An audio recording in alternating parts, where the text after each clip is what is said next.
so we want to get started on that.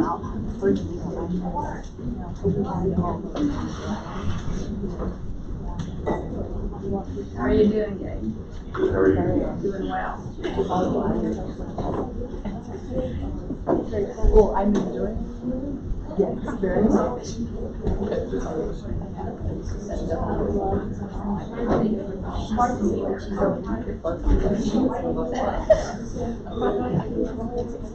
Thank you.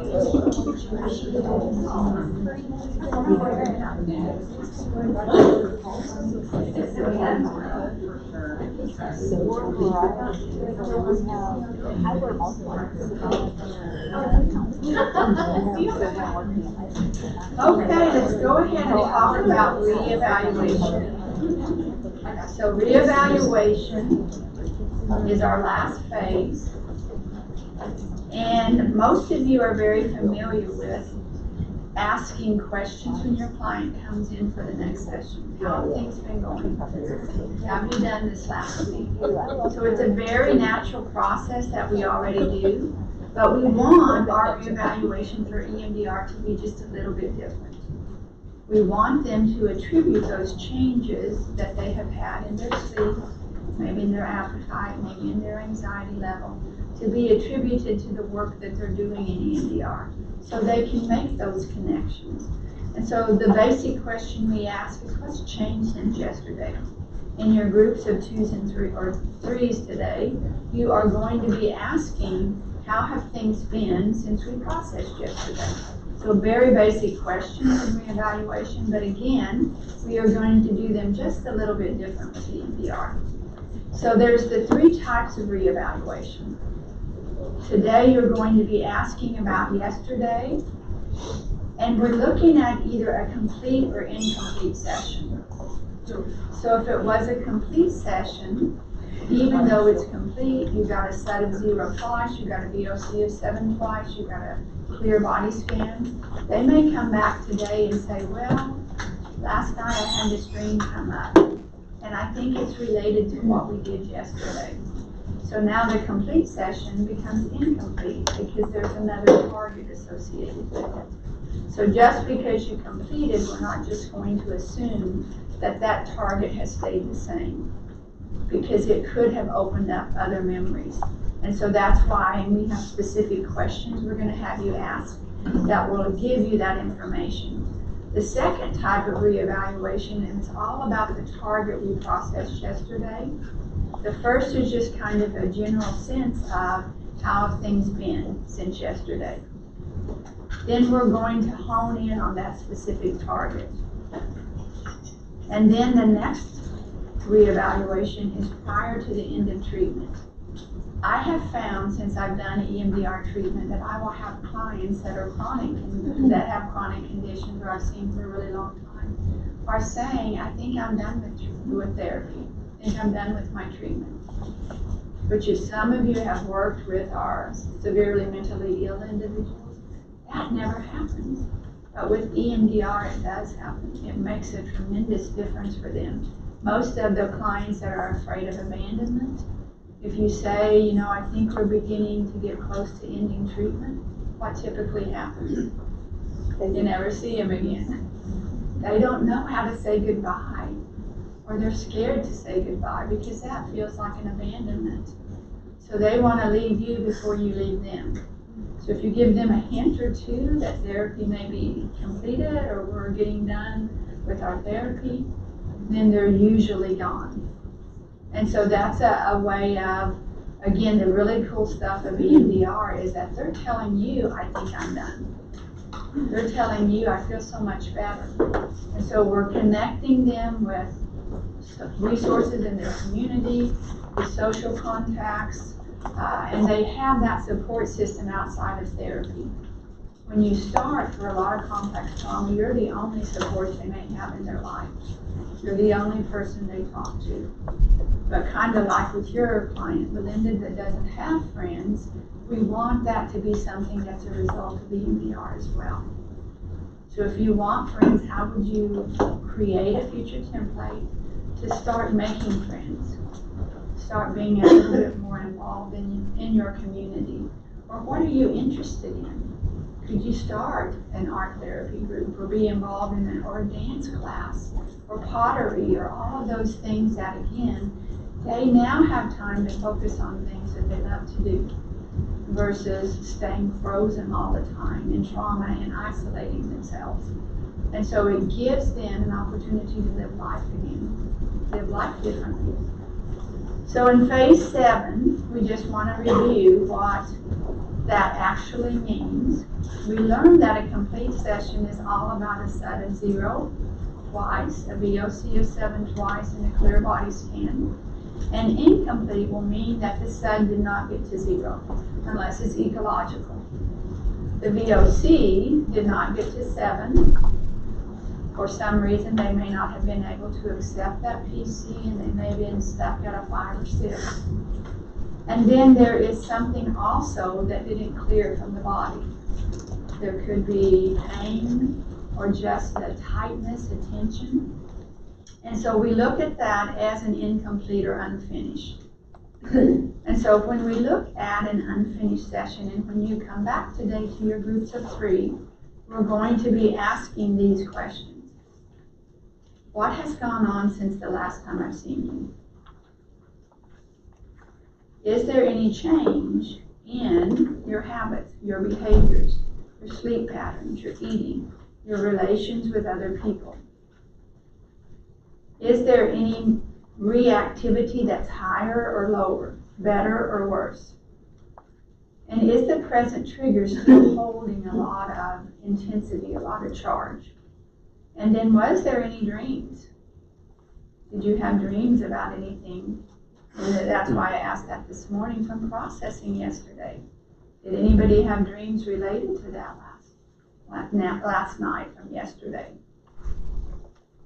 And so thinking about that, any thoughts or insights that could be new.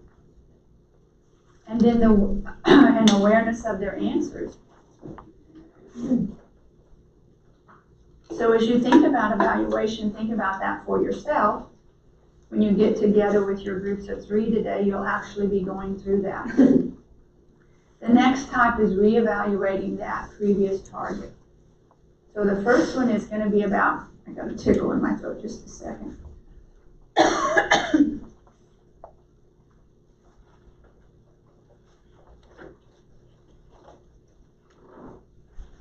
The first one is going to be about just the general symptoms, the awareness of what's happened since the processing session. The second one is going to be about that target that you focused on. So this is asking about, do you remember what we processed yesterday? You want to start with that first. And sometimes people will laugh and say, no, I don't even remember. And so we know that that's a clear target, where it's so fuzzy or in the distance that I don't really recall what it was about. So we're asking that first and foremost. Do you even remember what we processed yesterday? And then ask about the disturbance level. As you think about it right now, does it still have a charge associated with it? And did any other memories come up as a result? Some of you were even talking yesterday about other memories. As you were leaving, it's like, oh, this other one just popped up. That's an important part of EMDR. And then the present triggers, were they more active? Sometimes in the beginning of processing, they can unfortunately be more active. And those triggers can be much more disturbing for people. Or were they less active? They may say, well, I didn't yell at my kids last night, and that's great. Or I didn't get so mad at my spouse, or I was just able to chill out, to look at things differently. And then as we're evaluating that, we're thinking about all those phases, 4, 5, and 6. So it can be stuck in any of those phases. Typically, if it doesn't clear in 4, it's not going to clear in 5 or 6. I've had people that get to a 1 and they think that's good enough. I move on to 5 and we can't get to a 7 because there's still disturbance back there that wasn't processed. And then they don't get a clear body scan because the body scan is still about having those stuck memories, those stuck body memories. So when we think about incomplete processing, this is what we want to look at. If it's in 4, we cleared 4, 2 suds, we cleared 5, 2 sevens, but it got stuck in 6. And so what we're going to do, we naturally think, well, I'll just go back to 6, but that's not how we want to do it with the MDR. We have a modified version of what we will do going into phase 3 to pick up the rest of that. Because we have to remember, we just don't start where we ended yesterday. We're going to go back and we're going to ask, what is the worst part? What's the most disturbing part of that memory right now? Because as we're going through the memory, we started here, but they may be about halfway through or towards the end of it. So there may be something that's more disturbing today than was yesterday. And so what we're going to do is ask about that target and find the most disturbing part. The NCPC stays the same, so you're not changing that. But you are going to ask about emotion. What emotion do they feel today? Yesterday, they may have been very angry when they were processing. Today, they may be sad. So that's why we check about the emotion. We're going to get another SUD. What's the SUD disturbance level on the scale of 0 to 10? And then we start there. We go right into 4 again. Because if there's still things there, we want to make sure that there is something that is still being targeted and identified and worked through. Because something was keeping it stuck in their system. Or again, if it was completed, they may have things that come up that make it uncompleted or incomplete now. Any questions about that? We have all of that lined out for you today. So this is our modified phase 3. So we don't go through all of that again. We pick up the same sheet that we had yesterday, and we're asking him to bring up that memory and the image that represents the worst part. What if they want to change the memory? If it's part of that network of targets, we want to finish that one that you were working on yesterday, because if we don't finish it, it typically can come back and be disturbing or be still activating for them.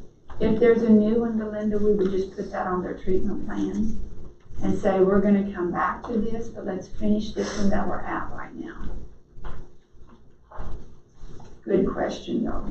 We're going to ask about those emotions. Like I said, we're going to take a SUD.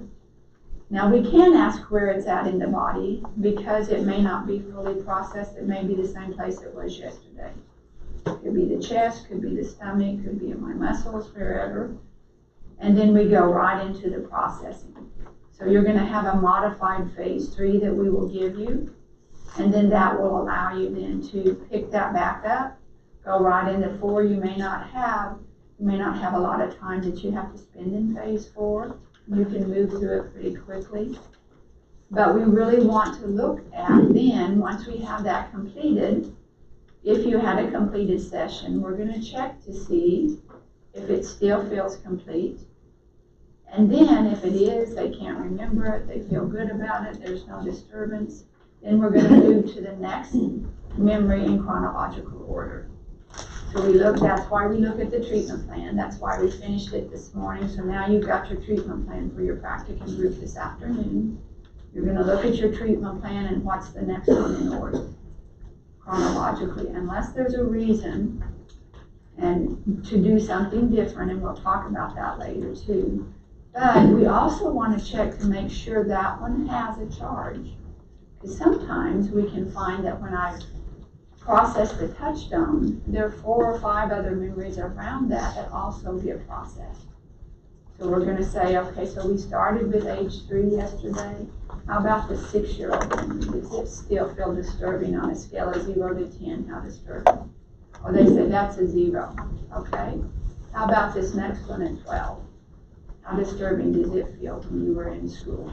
Yeah, that one's still there. So that would be our next target. So it has to hold a charge. We're not going to process something that has no disturbance related to it, even though it may be on our treatment plan. Yes? You just answered my question, because I was even thinking about memories that came up that were like tied to the negative cognition, but if you asked me if they were disturbing, no. So Yeah. we would skip that one. Yes. Okay. Yeah. But the alternate, the side of that is even if it has a 0.5, then we would process that. Because sometimes it can start low and then it gets really big. And it comes back down, but if it has any disturbance, we're gonna go ahead and process it. So they may say, oh, it's not much. And I'm gonna ask on a scale of 0 to 10, how is that not much? Where does it rate at? Well, it's about a 2. That's disturbance, and so we're just gonna continue on with that one as a target. And so make sure that you're checking the side, because sometimes they will say things that they may or may not want to process that target, and they'll tell you, oh, I think it's okay. So on a scale of 0 to 10, how okay is it? It's probably a 3. Okay, so it's really a disturbance, but they may not want to process it. They'll be checking to see, how does this one sound to process today? They may say, yeah, I'm ready. I think I'm ready for it. I'll do it. Or they may say, no, I really feel like I need to wait on that one. So then we go to the next one in chronological order. So again, we're always evaluating that with them. And then these are some of the things that we want to ask as well. What has happened as far as transformation and integration in those memories? How are they seeing things differently? How are they feeling differently about themselves and others? There's a lot of changes that go on right after the EMDR session, and we really see some transformation that occurs pretty quickly for some people. And they'll say, oh, that's why I do that with my partner today. Yeah. Or that's why I get so mad when I hear somebody screaming or I get scared. And so as we process through that, they're making those connections for themselves. And so it's really kind of a cool thing. And then we're gonna add targets to our treatment plan. I told my group members that there may be ones that we're gonna add. Our treatment plan is always a live and working document because it changes every session sometimes. And if you had 2 or 3 targets that got hit yesterday with a touchstone or with a memory that you processed, you may be surprised that those don't happen, and you can cross those off on the treatment plan. I typically I have a highlighter that I just mark through the ones that we've accomplished. And then when I have that in front of the client, it's like, wow, I've done a lot of work, haven't I? You sure have. Look at all these things we've already processed. And so it feels really good for them to see the work that they've done with the MDRs. And then we want to ask about the future. How would they like their future to look? That's where our future template comes from, which is the next thing we want to focus on. And that's where those future desired states come in.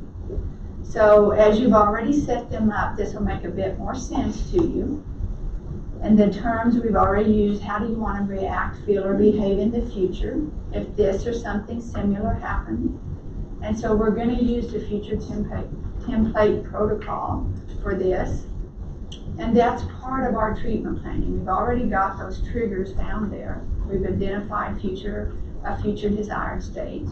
And then once all of those targets are cleared on our treatment plan, then we look at the present triggers. Are they still active?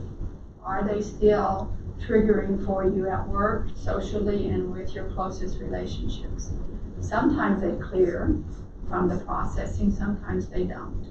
Or they may add other ones to it. So we always want to be receptive to the fact that changes, can be changing constantly.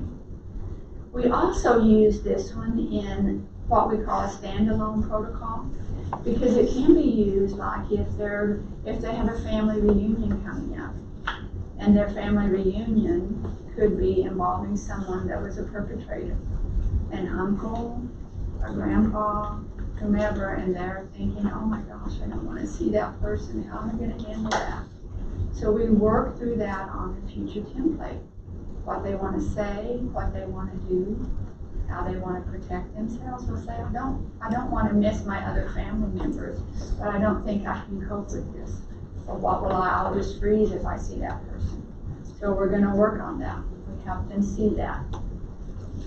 And so that's going to be something that we identified as a future state that is going to be a moment in time, something we can actually see happening.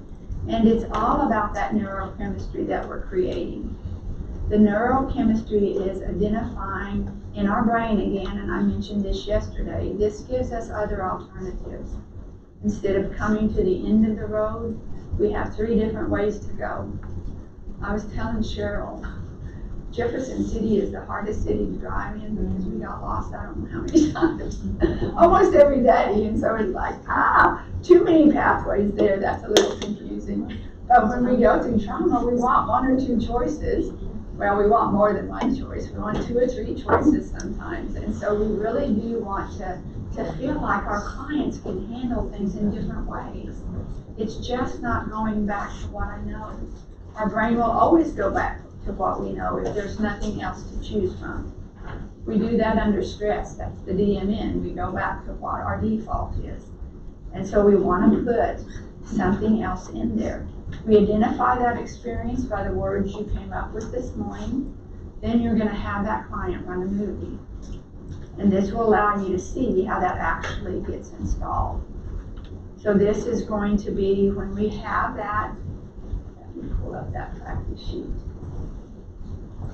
I'm going to go through this and we'll talk about that. That's another one that we're going to do if you have a second target. And then here's our future template protocol. So it's a script that you can read through just like you do with the basic protocol.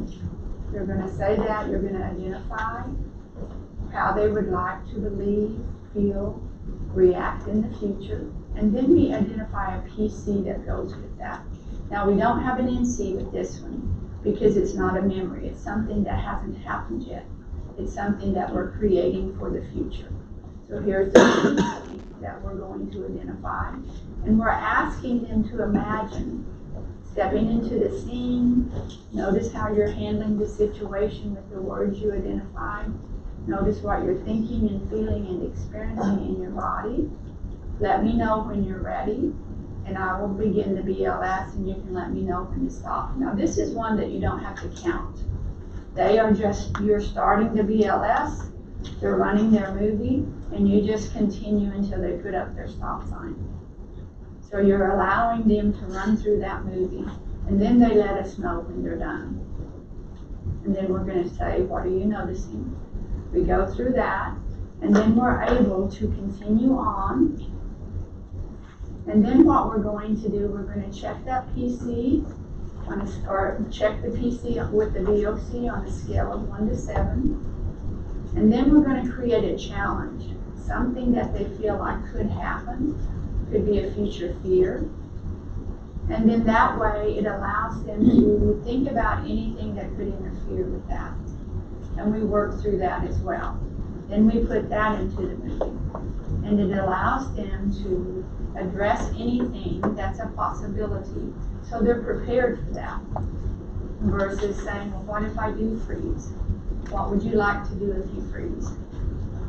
Would you like to have a person with you? A spouse, a partner that could be there as support? Would you like to walk away? Whatever is comfortable for them, we're going to identify that and put that into the movie as well.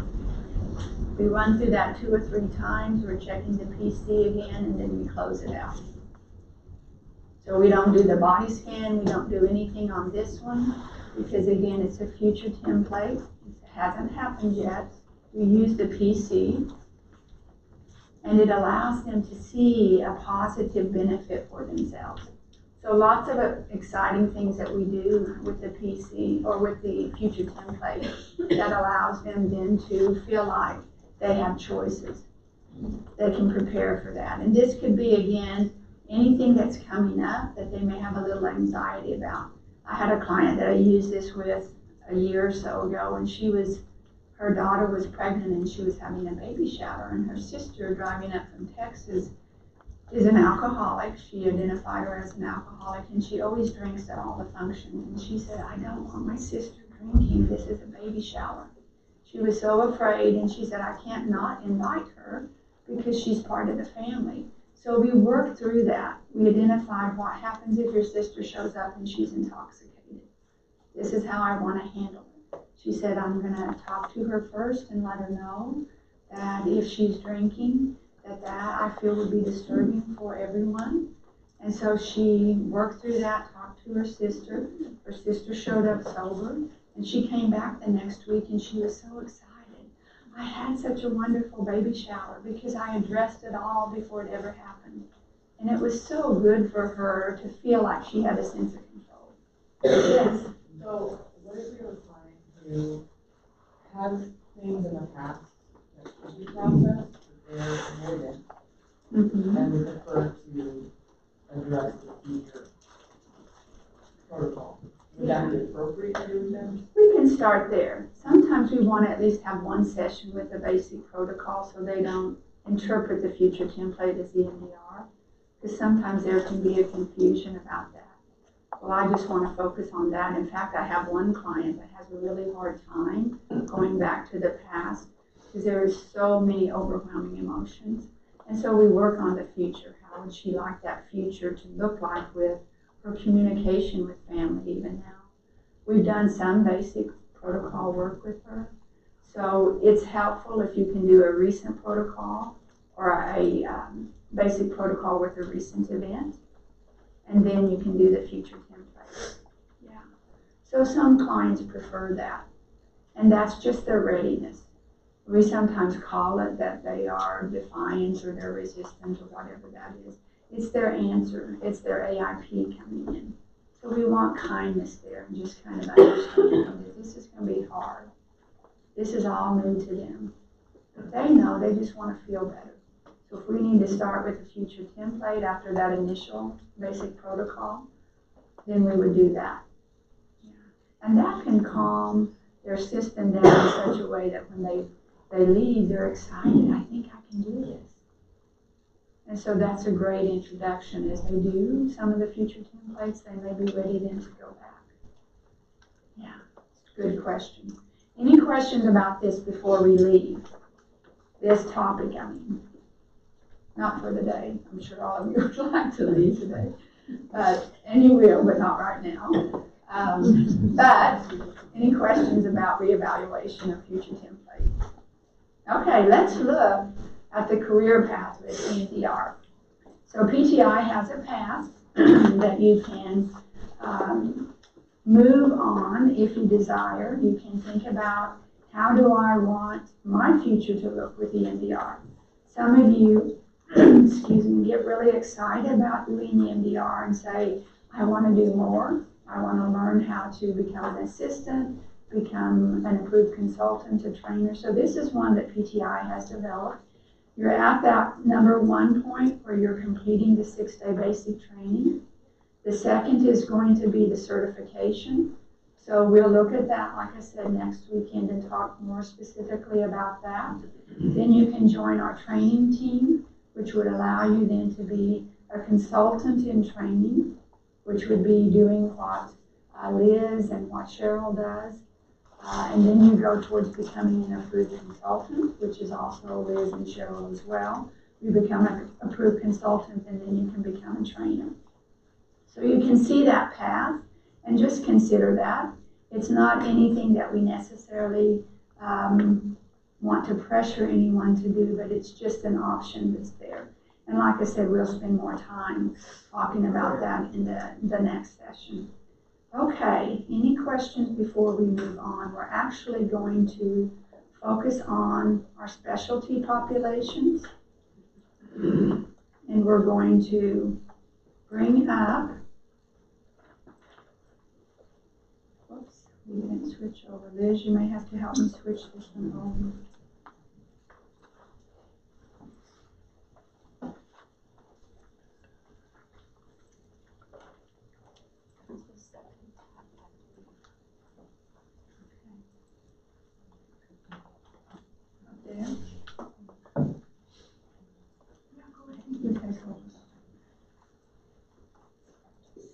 There, okay. Let's see. I've got these lights reflecting off of this screen, so it's really hard for me to see those. Okay, so let's look at dissociation. When we think about dissociation in EMDR, we want you to be aware of how to recognize it really quickly. It's not a matter of when or if, it is a matter of when they will dissociate because that has been protected, that has been helpful. There we go. And so our dissociation is all about knowing what the AIP used as a way of protection. The first step is recognizing dissociation. How do I know someone's dissociating? How do I know that they're not present? And so typically we're going to see this in a variety of different ways. They may stare out the window. They may stare at something in your office. They may stop talking. They can't follow your eye movements. They will sometimes drop their head and they're not communicating at all with you. And so we're looking at it as a way of knowing your client well enough to know when they're dissociating.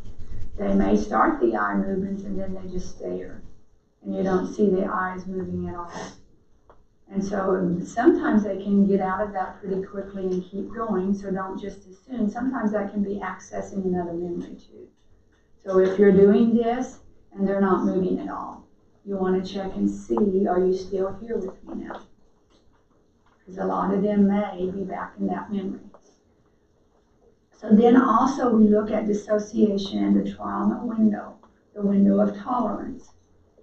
If they have a very small window of tolerance, that's where a lot of times they have higher levels of dissociation. So that's why the resources really expand the window of tolerance. So we want that to be something that is going to be important to work on before you ever start EMDR, because that will be a go-to response for a lot of them. That's what kept them protected from the beginning.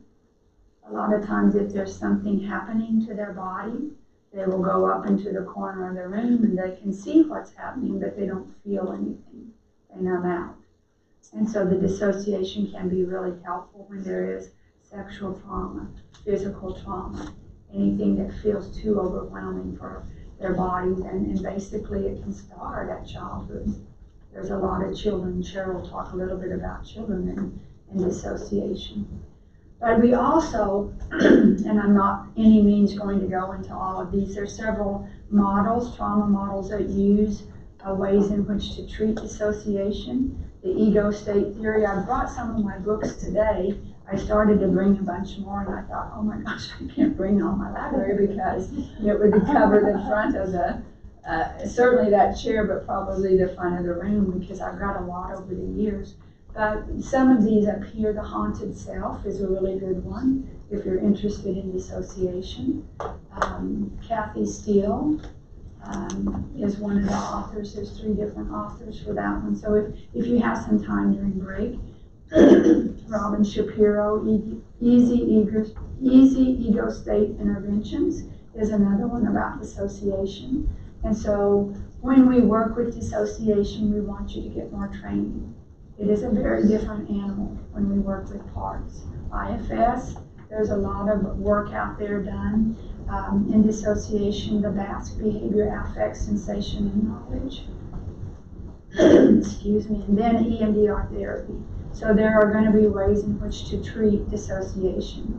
So it takes us back to the AIP. How did that system handle that trauma that was happening at the time? I have a question. Have you ever done EMDR on somebody that has split personality disorder?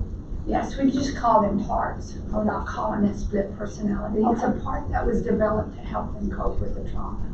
Did it work with that client? Yes, yeah. We don't look at so much as it being so maladaptive that some of the theorists have looked at in the past, multiple personality disorder, all of the movies that have been done. Give me a minute to clear my throat.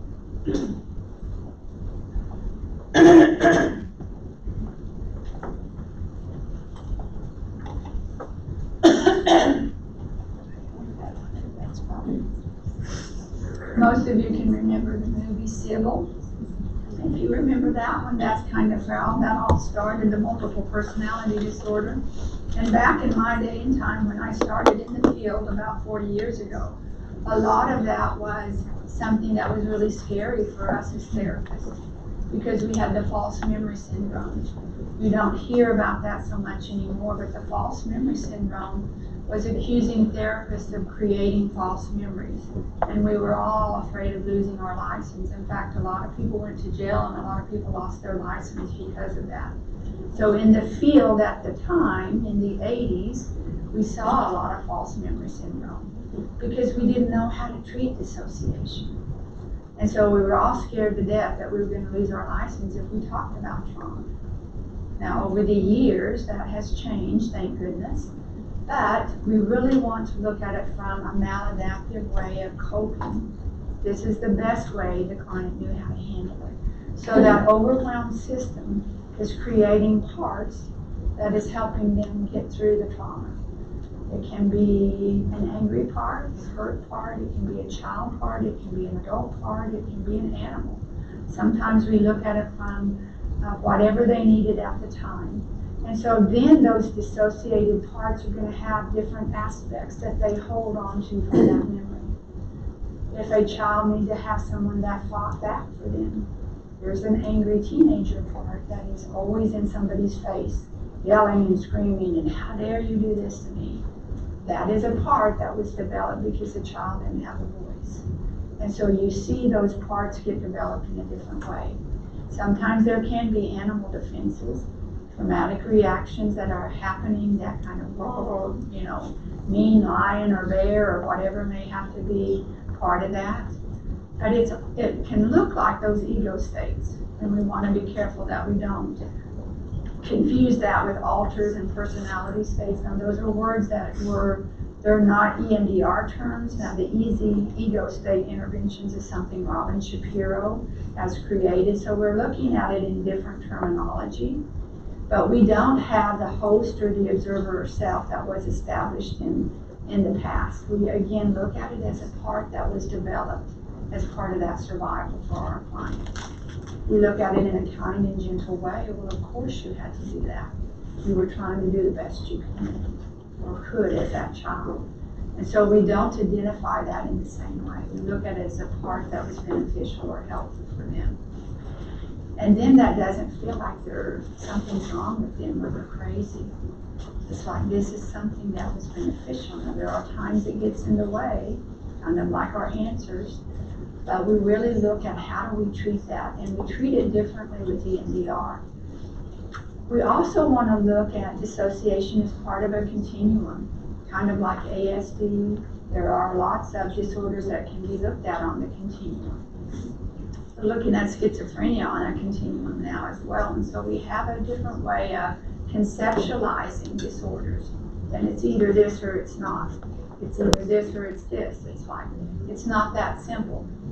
And so we want to look at dissociation as something that's very normal.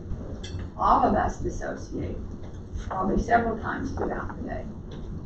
If you're getting bored with me talking, you may stare off and you're thinking about what you're going to eat for lunch, or how you're going to get home today. And that's understandable. We all do. We do that as a way of just kind of managing what's going on internally. And so when we're focusing on things, or we see somebody from high school, it's like, oh, I can't remember that person's name. So I'm going back to high school, I'm trying to remember that class that they were in. And that's a form of dissociation, but that's normal. That's something that we all do. However, as it moves on that continuum, we see it becoming avoidance. Then it becomes the tuning out. Then it becomes the fragmentation, or the BAS, behavior, affect, sensation, and knowledge. And then the fragmentation before it becomes full DID. So there are clients that have DID. Before you do EMDR with them, you want to make sure you have additional training. There can be a lot of complexities with treating DID. And any level really of dissociation that is going to be maladaptive. And so as we think about that compared to EMDR, what we're looking at phases 3 through 7 here of dissociation is that we really do slow down the processing with dissociation. We really want to make sure that we know when they're dissociating. And then we also use resources to help them pull out of that. Using eye movements with dissociative clients can be a little bit more difficult and can actually trigger dissociation. So we typically use tapping. Now tapping can be tricky if they've had trauma to their body and touching them, like I gave you that description with my client yesterday when I was doing the tapping and she thought I was her mother beating her. So that's a form of dissociation. And so those are times in which we have to be cautious about how we use our bilateral movements. So they can tap themselves if that feels appropriate. But again, we want to know if that is a person that we need to spend a lot more time in preparation, because we want to give them several resources. And how severe is that dissociation? Does it happen every session? Does it happen only once or twice during a certain processing event or a certain incident that's happened to them? And then there's always that evaluation of our window of tolerance. Where are they at in the window of tolerance? Are they just bumping up to the edges, or are they going outside? So we showed you in the window of tolerance on the first day that a lot of change occurs right at the edges, as long as they don't cross over into the hyper or hypo arousal. And so that's an important part of dissociation. And then, as it says there, the last thing, more training is needed. I'm going to give you a scale up here that's an electronic scale. This is called the Dissociative Experience Scale, or DES2. This will be given, there is a link up there so that you can go to this website, but it is electronic, and so it'll tell you the instructions here from 0% to 100% or always. And so what you want to do is to, and usually I'll do this with my client in session, I'll read them the question, go through and mark. And so if we go through and just mark a few of these, and the questions are pretty simple. Some people have the experience of finding themselves in a place and have no idea how they got there. So 0 to 100% of the time. So they're just going to go through and give you an answer, or they can fill it out on their own. Typically, I like to do it with them. I'm just going to mark a few of these and show you how you're going to score, and then what the scores actually mean. So yeah, you can see this. I would have you put this in your favorites so you can use it with clients when they do come in. Some people use this in the history taking just to assess the level of dissociation. And so we want to make sure we know when we're doing EMDR how high that is. So it's going to be 28 questions. So you're going to go through and mark all of those as they're answering them for you. And so as we get to that last one down here, then we're going to do the scoring. So it's going to be calculate the result here. And so we have 29.29. So our score of 30 or above is going to be indicative of a higher level of dissociation. You can see all the research that's done down here and how you interpret or explain those to the client. And so then down here it talks also about the population that was researched in. And then here's all your references. This is a really cool website because up at the top it has so many links or so many areas that you can go into that really talk about like traumatic bereavement, ritual abuse. There's so many wonderful things here that you can also identify depersonalization, derealization. We have a lot of clients that have that as well that you're working with. There's DID, unspecified dissociative disorder, conversion disorder. That is something that you'll see quite often because, as we know, it's called functional neurological disorder now instead of conversion disorder. A lot of us know it by conversion disorder still, if you've been in the field a long time. And then maladaptive daydreaming, there's a quiz actually on that. So they give you lots of cool things to actually read about: DID, complex PTSD, reactive attachment. So this is a great website for you to have and to use for that. But it's really an important part of understanding DID and making sure that when you do understand that, you're actually able to treat it. So additional training, we've been trained, Cheryl and I have trained with Annie Monaco, who we worked on our certification with her. So Annie Monaco out of New York. There's also Kathy Martin Dolores Mosquez. So there's several people that actually do additional training on dissociation. So if you're interested in that, please get additional training so that we know that you're going to be ready to treat DID, and it's going to be an important part of you being safe when you treat that disorder, because it is a tad bit overwhelming to treat if you don't have additional training. Well, it's very overwhelming to treat, and it can be a little bit scary sometimes if you don't know what's happening or you don't know to be prepared for it. Okay, let's talk about, was questions about any of that before we move on? Where did you find that link at? DES, it's up in the corner, Belinda, or up at the top, traumadissociation.com. Found it. Every time I try to click that, it tells me like,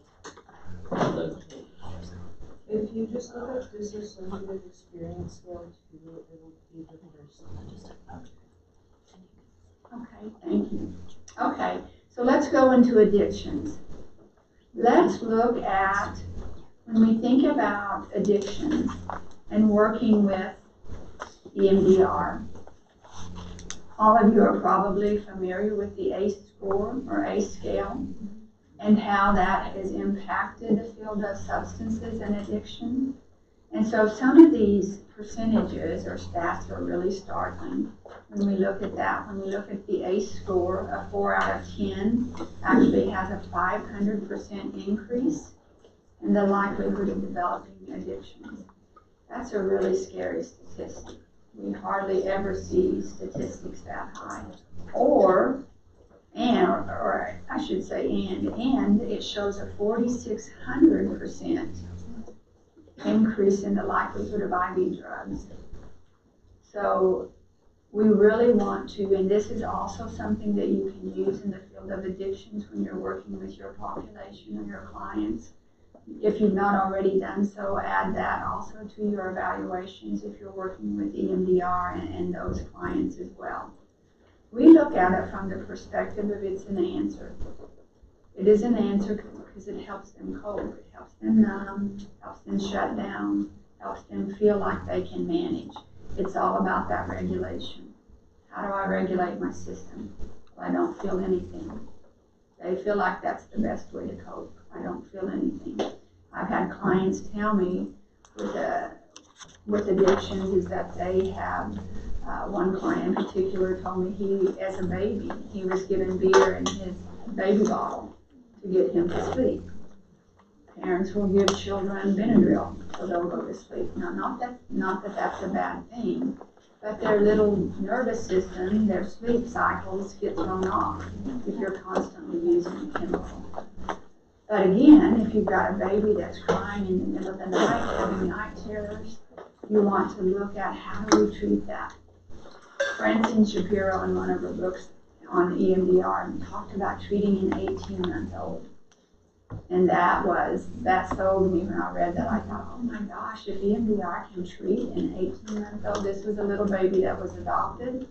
I believe they came from China. They have cleft palate or had cleft palate and had to have surgery. And during the surgery, the baby woke up because they did not give enough anesthesia. And so the baby would have night terrors and wake up saying, bright lights, bright lights. So they woke up in the middle of the night and saw the bright lights or during the surgery. And so when they were adopted, every night they would have night terrors of the bright lights. And so the parents took the baby to numerous therapists, could not get anyone to treat them that was ever effective, did not want to give them medication to help them sleep because that's just not something that's healthy for children to begin with. And so they finally got to an EMDR therapist, and this therapist was actually working with children and said, of course I'll take the child. And so started working with the child, 18-month-old. Of course, there's kind of that pre-verbal age. They don't have a lot of skills or verbally at 18 months old. And so this gentleman did patty cake with him. And so patty cake. And so she would do the patty cake with him. And there's the bilateral. And then he would say, bright lights, and then patty cake. And so that calmed that baby's nervous system down.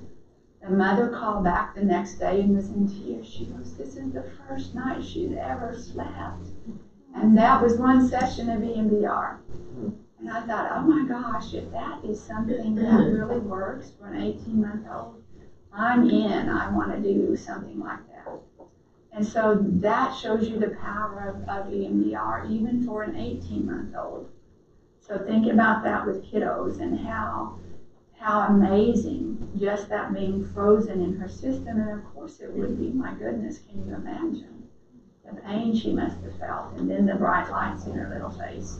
So all of those things are really kind of a cool way of understanding how that can make a difference. It also numbs those pain, that pain of all the memories. And the urges will surface when you're doing EMDR, because again, that's their answer. They go back to the DMN, default mode network. I went off on a tangent. I was talking about someone with being given a beer in their baby bottle. And so that is, there's my kind of dissociation. There we go.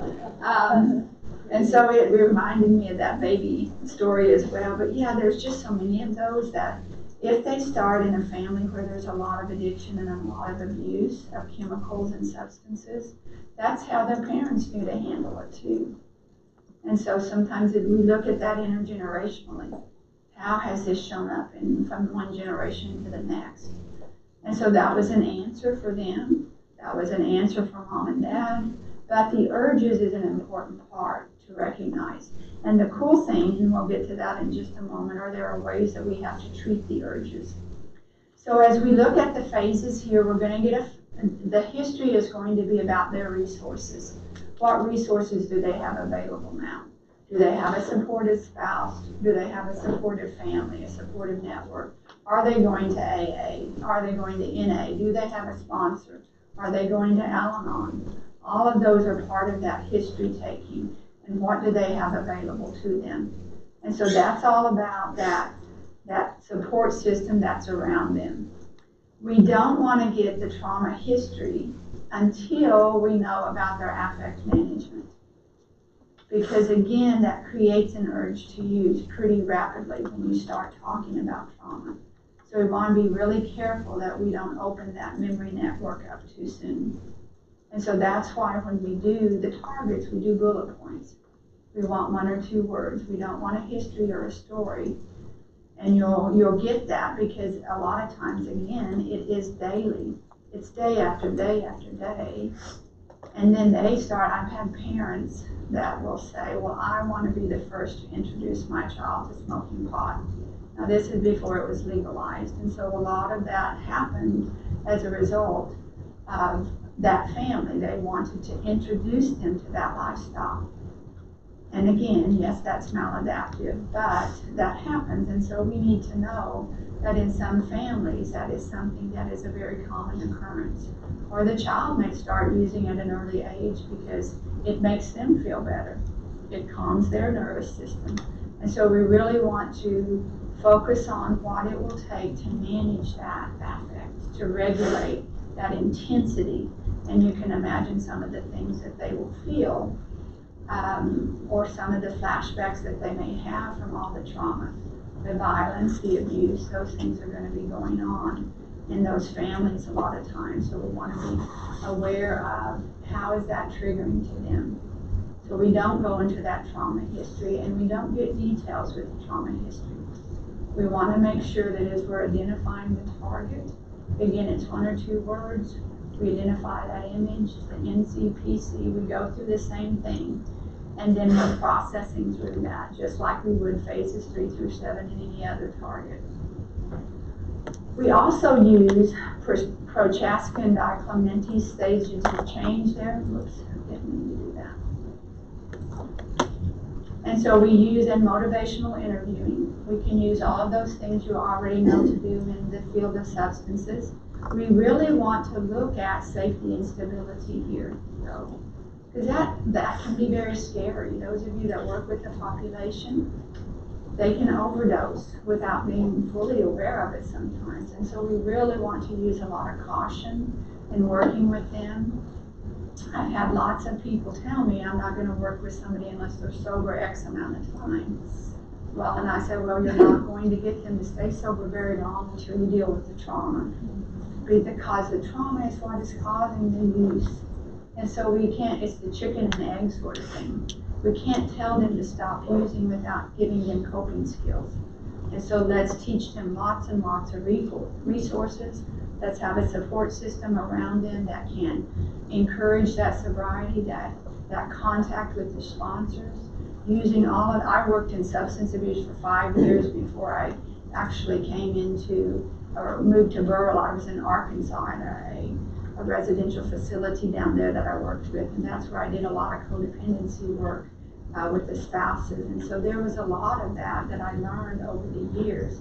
And it's a hard population to work with. It really is. My heart goes out to those of you that are working with them, because they have a lot of challenges that they're constantly overcoming. So that's where we go back to their family reunions. If my whole family uses substances and I want to go back and see a few of them that I miss or that I want to be a part of their life, how do I cope? How do I not have that urge to use? How do I enjoy myself in that family versus feeling like I'm going to be challenged every time I go to drink or to use? Go ahead. So can resources be used as group interventions for that population? Yes, absolutely. That can be great to do a group resource and use it as a way for everyone to experience it. Yeah. Would you use a relapse prevention plan as a resource? Yes, we're going to talk about that in just a moment, Kathy.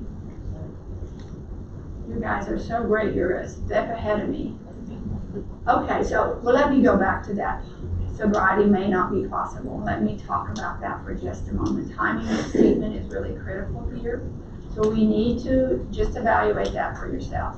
Can I work with someone that is using, actively using? I set boundaries and say, if you're using and you come into session, we're not going to do EMDR.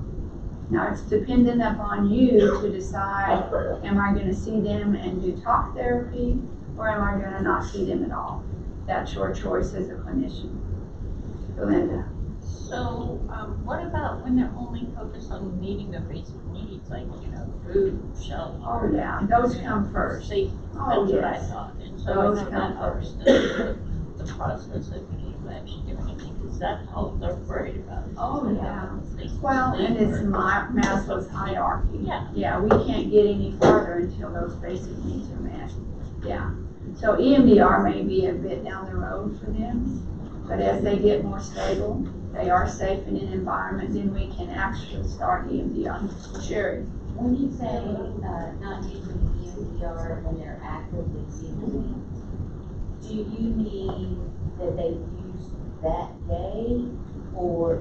If they're under the influence So in if any they're way, under Sherry. the influence, but Yeah. if they're actively using, like they're still using pretty much daily, but they didn't use the day they come in and see you, then you can't, it is safe to use it? Yeah, as long as they're stable in the session. If you, like with alcohol, we know that DTs and other type of withdrawal effects are going to impact them. Sometimes if they are a heavy user, they're still under the influence of intoxication that day that they come in. If they've had a big party the night before, they're going to come in with a hangover, and they're still going to be impacted by that. And if you can see that and they're admitting to it, EMDR is not going to be very effective at all. So we want them to be clean before they come in for the session. If it takes a couple of days, you may say, we can't do EMDR unless you're clean and sober while we're doing it. And so you make that assessment. I mean, we can look at clients, they may say, oh, I only had a couple. When you think about that, how many is a couple? Usually a 6-pack, maybe a couple of 6-packs. Or, those things that we always add a few to that, because we know, they're going to deny that. That's part of their answer too.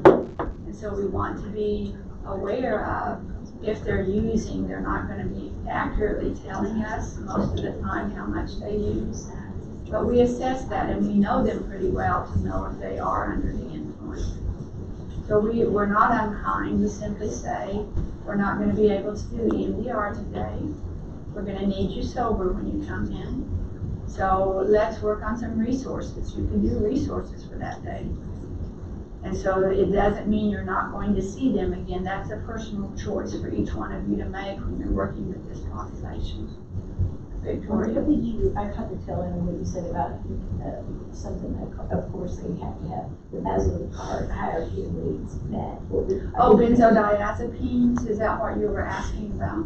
No, I just caught the tail end of where you had, somebody had asked something, you made the comment of, well, of course, they have to have that Maslow's hierarchy of needs.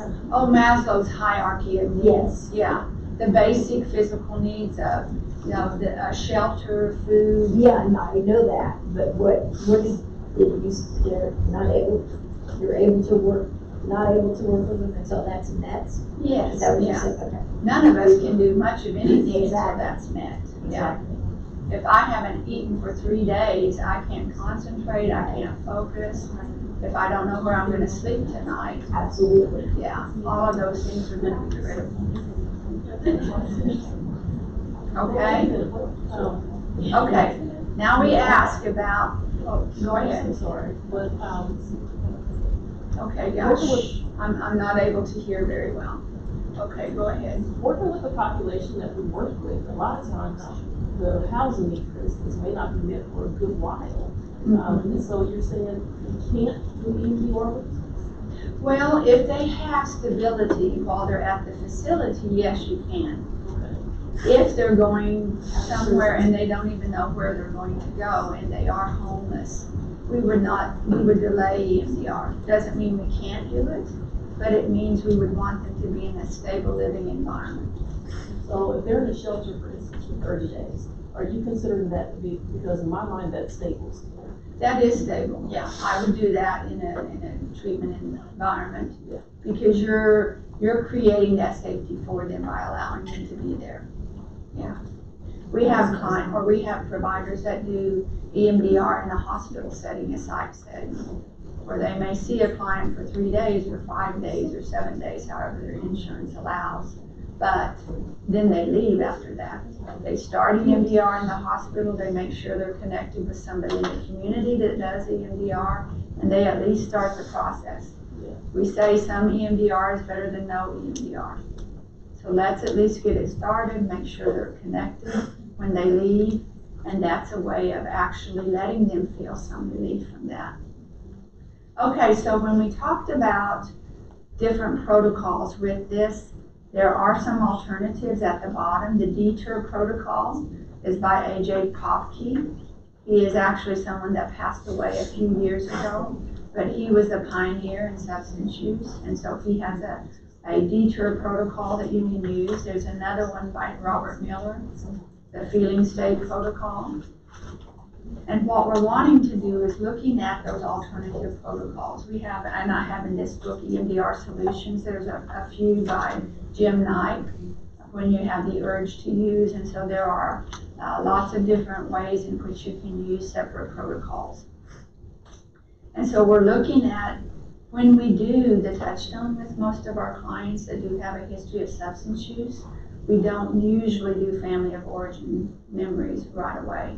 We wait for quite some time until they can do other memories and then come back to that until they're stable, until they're sober. Because again, opening that memory network up for childhood can be really overwhelming for them. And so we want that stability to be there with processing before we ever do that. Questions here, I'm going to move on. So when we talk about grief in EMDR, it's really important to look at what is their grief and how is it categorized. There is complicated grief, and so that's what's going to get in the way of that normal grief process. That's what's going to cause that dysregulation that is hard to accept a death. Now, all of us have experienced death in our life. All of us during COVID probably lost the people that we love, people that we worked with. And that whole process of that was very, very traumatizing for most families. You couldn't even say goodbye to your loved one. A lot of funeral homes would not let families in. And so those sorts of things are very traumatic for us as ones that have lost people. But it's also traumatic for that individual that is dying and nobody's there for them. Nobody's holding their hand. And so even imagining that as a loved one can be hard. And so this is something that we saw really increase with COVID. And so as we looked at the complicated grief, we want to look at those things that are causing that to be stuck. What's getting in the way of them grieving? We're all familiar with the 5 stages of grief, and we know about all of those Kubler-Ross stages. And the movement between those is not linear, as you all know. It goes back and forth, weaves in and out. But one of the things that we want to look at with complicated grief is what are the areas that I target for that? We want to start with that actual event of the suffering, the loss, the accident, the death, the COVID, the whatever is that event of suffering. And then those intrusive images. Are they dreaming about things? Are they having intrusive thoughts? Nightmares. And again, this is kind of that Zeigarnik effect. We were thinking about how did my loved one pass away if they were in a COVID unit in the hospital? How was that for them? Those intrusive images that come into our mind or nightmare images. We also want to look at what their present triggers are. What is causing them to be activated by that grief or that loss? We also want to look at the personal responsibility. They may feel I've done something wrong. I didn't protect my child and that's why they're gone. I didn't do anything to stop this from happening. If you have a couple that get into an argument before work, one drives to work and is in an automobile accident and dies, then it's all that fear of, I didn't tell them I loved them before they left. And they were mad or they were upset, and that's probably what caused the accident. And so all of that guilt and responsibility. And so we look at that as something that is that unresolved loss. How do they disconnect from that responsibility or that guilt, that blame, that hurt, that anger, all of those things. So we want to identify any blocks that are getting in the way. Some people will say, it's my fault and I caused that person to die and I have all of this grief, but I can't process my grief because I feel so shameful. I feel so guilty. So we may want to process the guilt and the shame before we process the grief. And so some of those things that are tied to that belief about themselves, I am bad, I'm a horrible person, all of those things that will go with it. And then the survivor guilt is part of that. That's true with combat trauma, but also true with family members. I should have done more. I should have gone to visit them if they had a prolonged death and they were going through some sort of treatment, cancer treatment, and it took a really long time. Then sometimes families can get exhausted and they will say, I weren't there when they died because I hadn't slept for 3 days and I just needed to go home and sleep, and then they died. And so a lot of that guilt that goes with those specific instances. So we want to look at that and how that's impacting our loved ones and and I will ask a lot of times when we talk about grief and loss is, how do your family celebrate those? How do your family deal with funerals or deal with the loss of a loved one? And some will say, well, we can't even talk about them because to talk about the dead is disrespectful. And so they can't even feel like they can honor that person or talk about them in a way that's comfortable.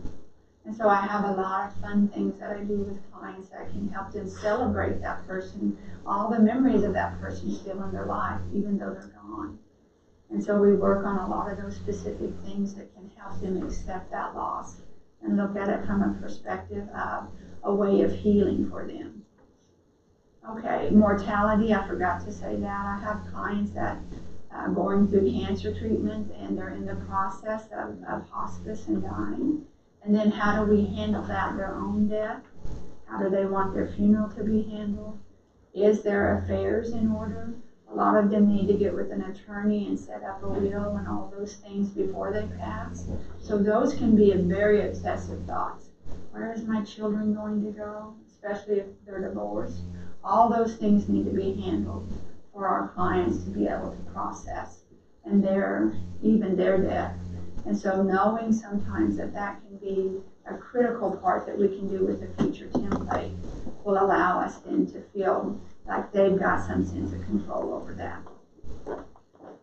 Okay, questions about that before we move into military? Yes. I'm working with a fairly young client that, she might benefit from that, kind of a brief. Her fiance died 5 days before she gave birth to their child. So she's got these 2 major life events. I've told her regularly, like, one of them on their own is enough to come in here and talk to me and try to process. You are never going to be able to separate this really wonderful event from this really tragic. And I got a little further with her on her grief the last time we met, but I was thinking if I try to present this to her, she would probably be very resistant because she thinks she's not allowed to let go of her grief. That if she does, it's disrespectful to her fiance relationship. Like, I can't do these things because, like, and she's kind of in that place where it's, at this point, it's complex grief. She just hit the anniversary of 1 year plus her daughter's first birthday, and it's just like we did a lot of like preparing for, you might have a lot of emotions for that, but I could almost see her trying to process it. Her interpreting that is, I'm letting him go. I'm trying to forget. Is there a way that you kind of present EMDR in grief with, I guess, clients that help them not have, like, to try to get away from those thoughts and so this can be healthy for you? Right. Those are what we call associations. Anything that happens close together can be associated or linked to those two, or those, one celebratory, the other a lot of hurt and loss. And so we want to unhinge those or disconnect those and process them in a way that allows to the honoring of their memory. I have a lot of our clients that don't want to even talk about the person they lost. And so what happens though is that as we think about their life, how many years did they have that was wonderful with that person? And now because of this grief, it's taking away those positive memories. When we process the grief, it's almost like I tell people, it's like that dark cloud that follows us around in those commercials when we have depression. And when we clear that cloud out by processing that with EMDR, all of these positive memories come up. All of the happy memories that she had with him and can share with her baby because now she can talk about it or talk about him. And so it allows them to hold on to the positive, but the negative has to be cleared out first, which is where our processing of the EMDR, and it may take several sessions. Again, little by little, what is she able to manage? And then we're working through that in a way, because sometimes complicated grief can go on for months. And then this happened, and then we went to the funeral, and then we went to, all of those things are a part of that. And so we really want to know that with grief, it may take many sessions to handle all of those events that went along with that loss.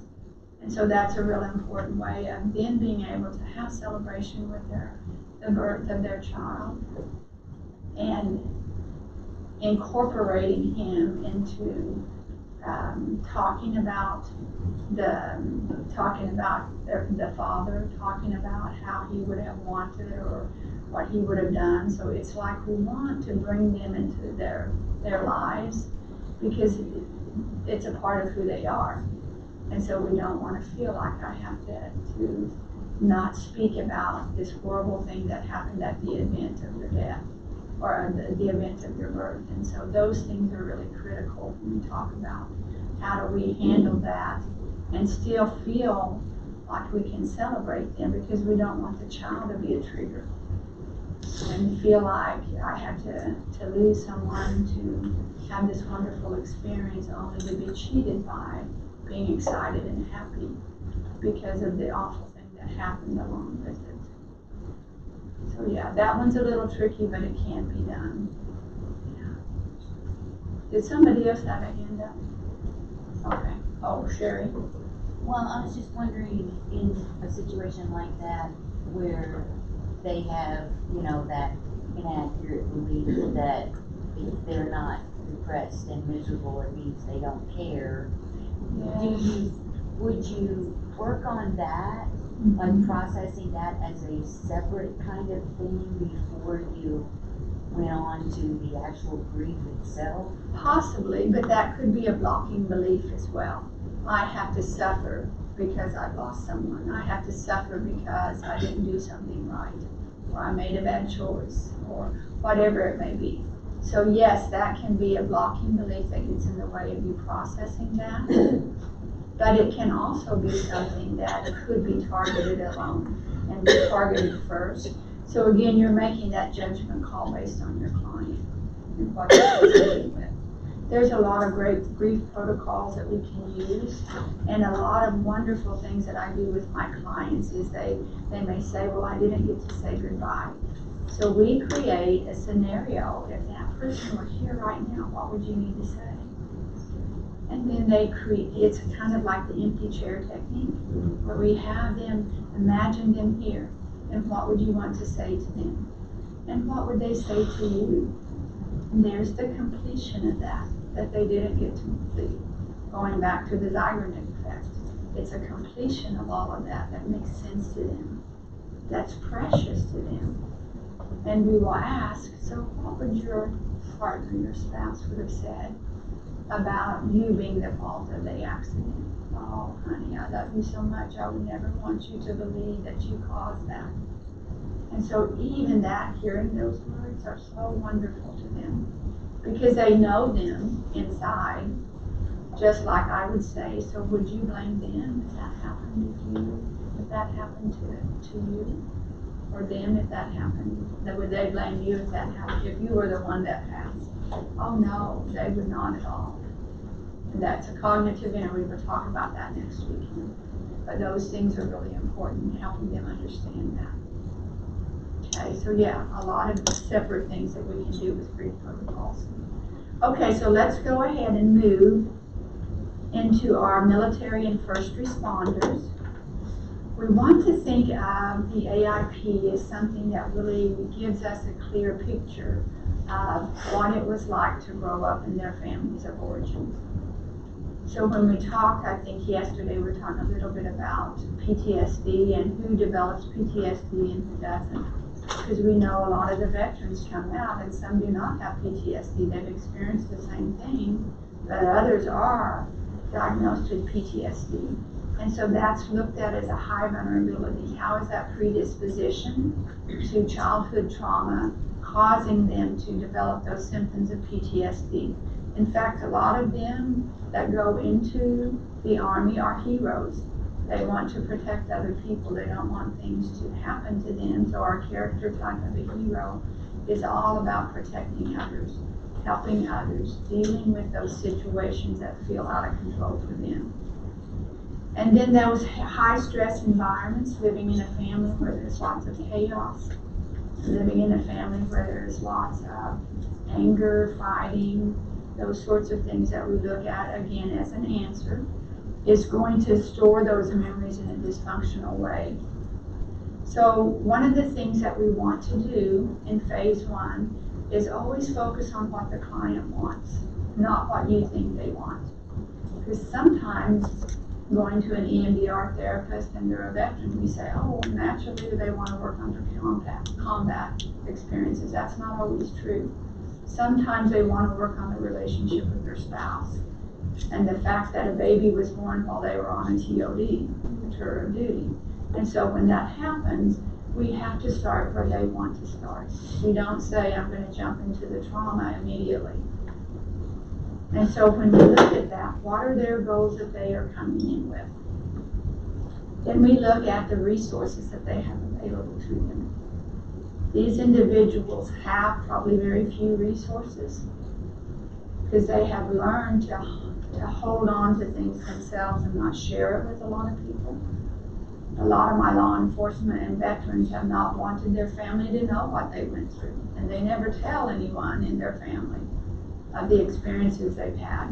A lot of my Vietnam veterans have had horrible experiences, not only in combat, but when they got home, if you all will remember how they were treated when they came home. They were spat at, they were cussed, they were called baby killers, and horrible, horrible way of coming home to a world that should have celebrated them. And so we've gotten better at that, and we are much more respectful.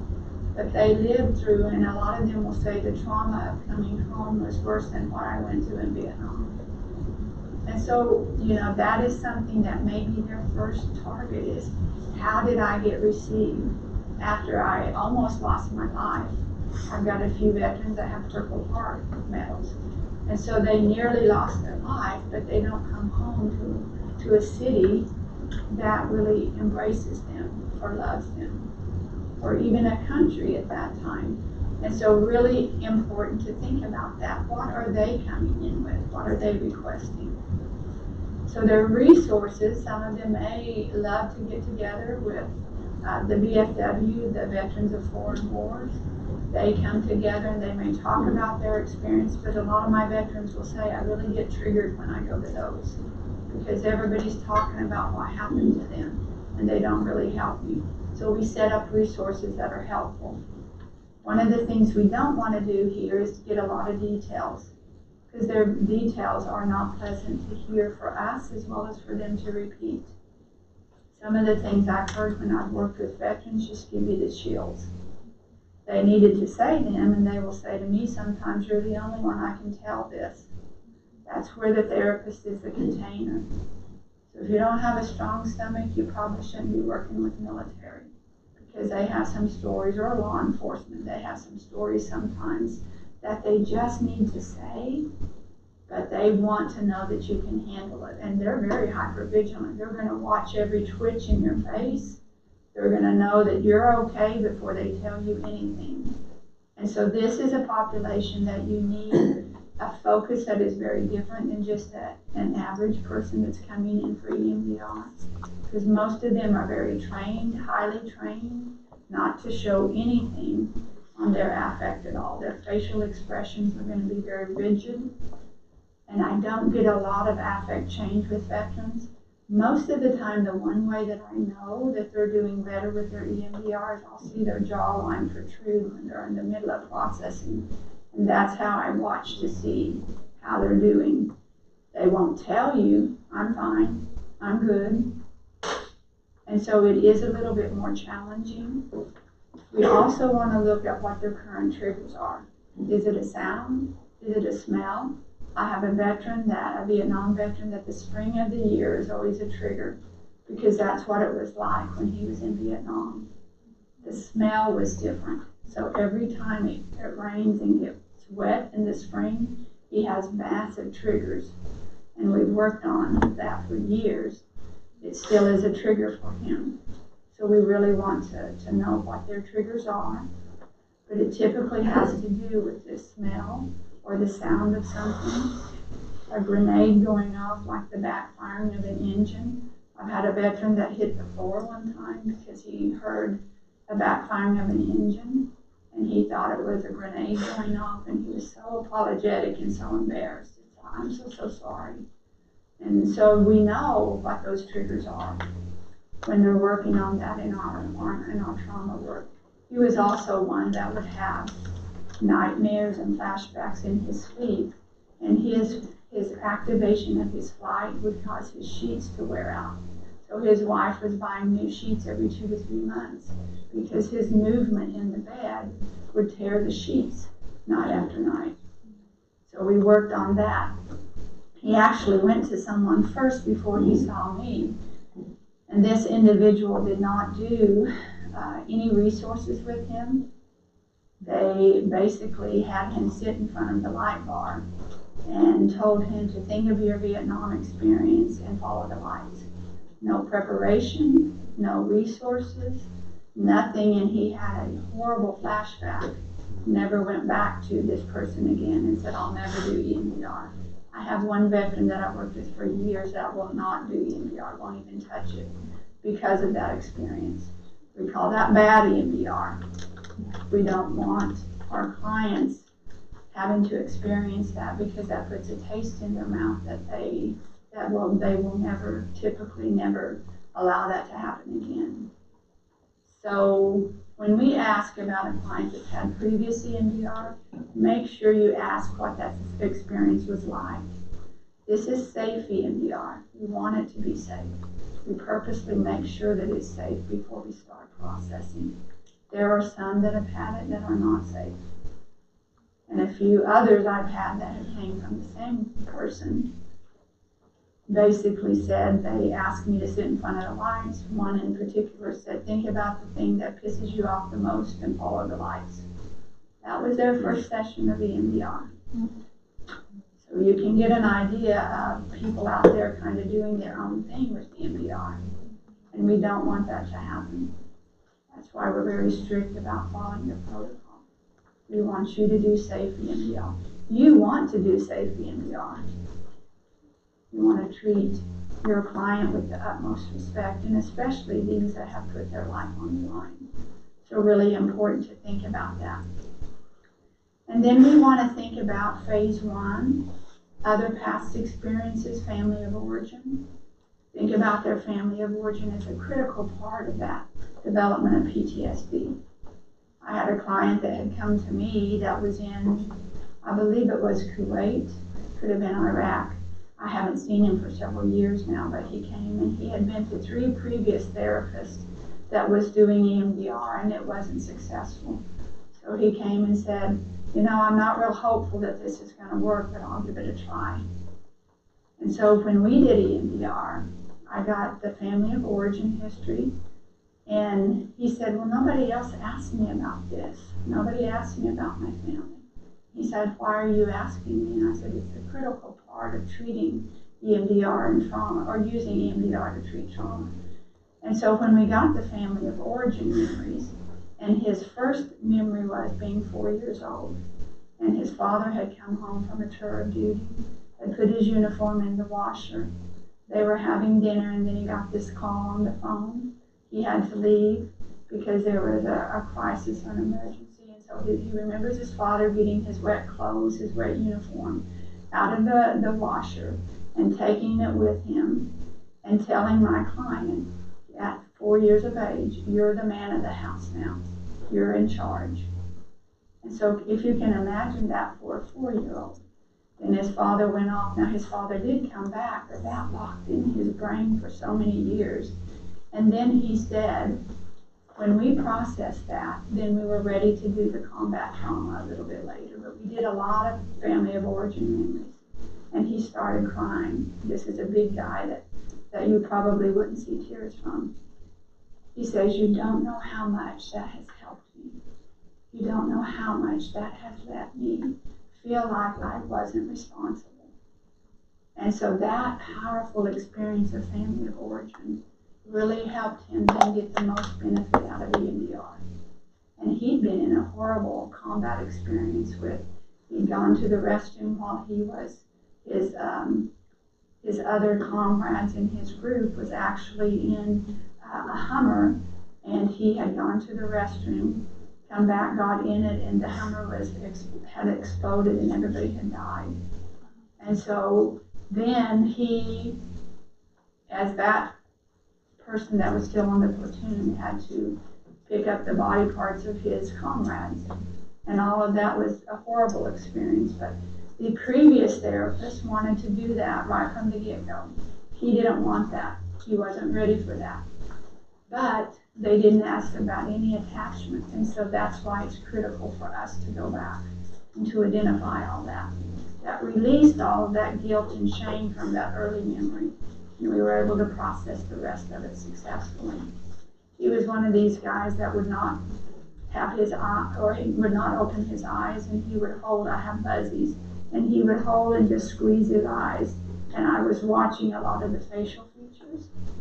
And I could see the lightening of that tension in his face. And so again, that's something that we watch with veterans, is that we don't get a lot of that verbal expression sometimes. And so it's really important to know that then they can also benefit from EMDR without having to talk about it. Then we talk about the military culture issues, and there's a lot of that when we think about their family as being.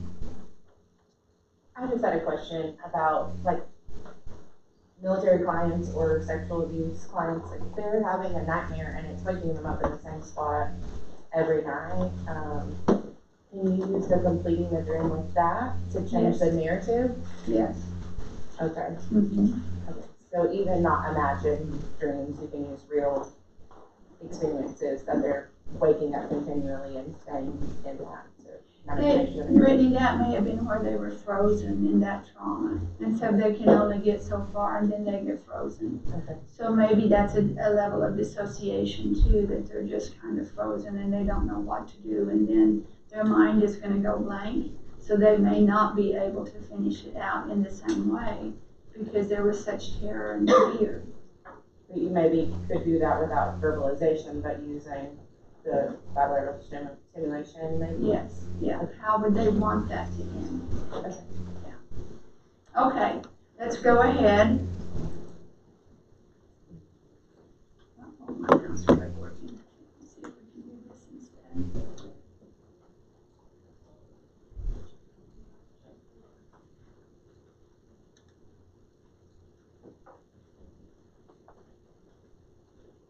Oh, it is. I may have to. You got frozen on me all of a sudden. It's not gonna be good.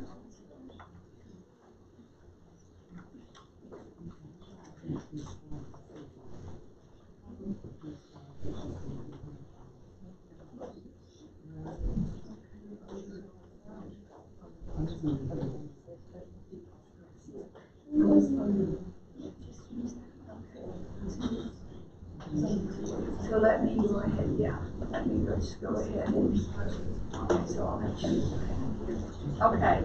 So in preparation, it may not be safe to feel safe, so that's what a lot of our veterans will often feel is I can't talk about it, I can't feel safe anywhere I go. Their hypervigilance is going to be very helpful for them and has been. Then we talk about what is it, you're the container for them, how can you manage that, how can you handle those stories? And then we look at what do they need, what alternative resources are going to be there for our veterans. How do you work with some of their contacts that they have, a support system around them? Our collaboration is going to be essential because we want them to be on board with what we're doing. We're not going to say you need to do this and you need to do this, but what's going to work for you kind of goes back to the motivational interview. And then we want to try to normalize, if we can, those symptoms in a way that helps them understand that's just their nervous system, trying to calm down, trying to make sense of things, trying to put a completion to the story in a way that they feel safe versus that frozen that we talked about.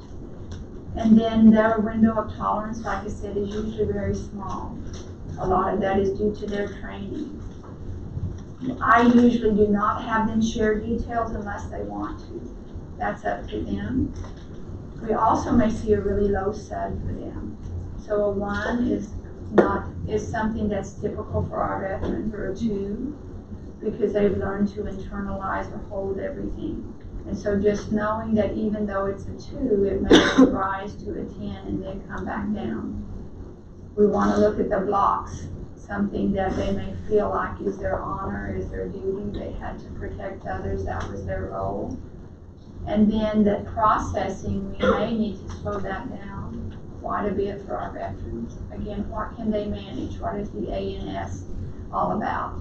We do have some cognitive interviews we'll share next weekend. Do you prepare them for the possibility of the SUV going up? Do you prepare them? Yeah, we let them know that. Sometimes even though it's a low number, we will see it rise and then before it usually comes back down. And so just knowing that they maybe, as they're expressing that, they may get more disturbed. But a lot of that has to do with their training too, if they've learned to just kind of hide everything or, again, internalize and not show anything. So we want to look at that report. How will I know that you're doing better? How will I know? And sometimes I have family members that come in and they will give me a report as well. So again, their support system may be a part of working with their trauma as well. And then the areas that we want to look at too, we have the survival guilt on here, we have the substance use. The Vietnam veterans are actually given morphine to manage their pain. And so they not only come home with a lot of combat trauma memories, they come home with an addiction to morphine because that's how they were medicated back then. And then their identity issues. They will lose their rank, they will lose their title, they're coming back to civilian life and a civilian job.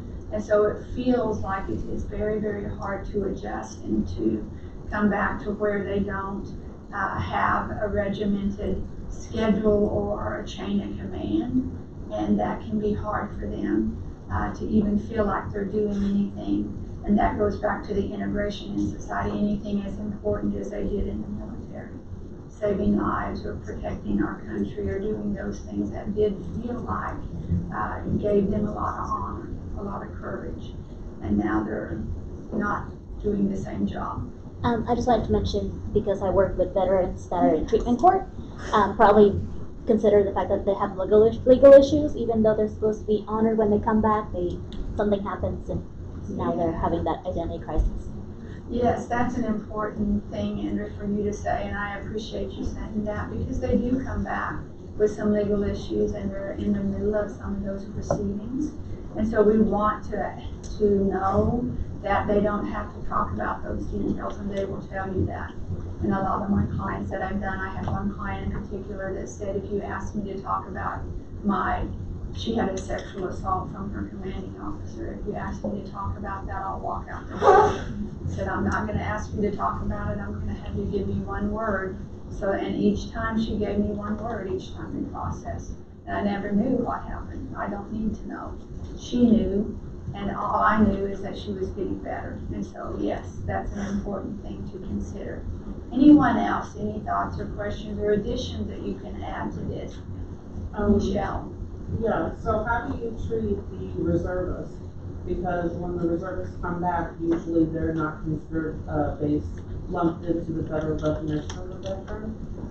So I wouldn't treat them any differently in the way that we're looking at that in their service as something that is still very honorable, something that's important to them. And I would want to look at how do they see it and how would they like to see it in a way that still feels like they're important in serving our country and doing those things. It's just less often. They're not active military, but they're still performing duties and functions that are keeping us safe. And so we still want to look at it at what are they bringing in? How is that impacting them? Sometimes they feel like they're looked at differently, but most people don't look at them differently. It's just that perception of I'm not as important, I'm not doing the things I did before. Well, they really do get treated differently, especially at the VA. They have no access to services at the VA at all. So then they run into financial issues of they need therapy because they do those active duty parts and they need help, and then they come back, and the only thing that they may get from the VA is maybe some LSD because they do psychedelic, whatever kind of treatment there, which is just it. Yeah, my goodness, yeah. That's very sad. And that's grief. That's grief and loss and things that they did not benefit. What didn't happen is one of those things that we look at from that perspective. And so not having that continuing insurance or benefits or help from the VA, which is really unfortunate, very sad. Okay, let's move on. I don't want to run out of time. I'm going to go switch to Cheryl in just a few moments. But let's look at couples in EMDR. So you ask, how do we do therapy with couples? This is how you're going to do it. Right? That's how we have fun with couples when we do it. But no, that was just a way of getting some reaction from all of you. There is a webinar or a web or a link in the portal that does give you a training on couples. But let's talk just a bit about how that looks with the AIP model. So we're working with 2 people at one time. Now, clinically and legally, ethically, you're going to decide, do I work with them as a couple and work with them individually? Some of our ethics don't allow us to do that, but that's a personal choice. When you're in a rural community, sometimes you are the one and only, and you do see both. And so we keep that in mind. But we're working with 2 different systems. What this individual came in with and what this one, and then all of the relationships that they've had before they've gotten to this relationship. So many divorces, many bad relationships, and so you're not only dealing with family of origin, you're dealing with other relationships and then their relationship on top of it. They trigger one another all the time, sometimes several times a day. And so you're looking at behaviors, attitudes, those beliefs they come in with about their partner, about spouses, about men or women are this, and you know, and you get a lot of that negative behavior from their past experiences, which again is that AIP. And what we want to do just a little bit different, and I always make sure of this before I treat a couple, is what are they committed to? Are they committed to saving their marriage? Are they committed to you helping them get a divorce from their spouse, but they're not honest with you? I have found that time after time is that they wanted us as a therapist to help them tell their spouse they wanted a divorce. I don't deal with that. That is not helpful for the clients that are both coming in. So I find out, and I even use a SUD score on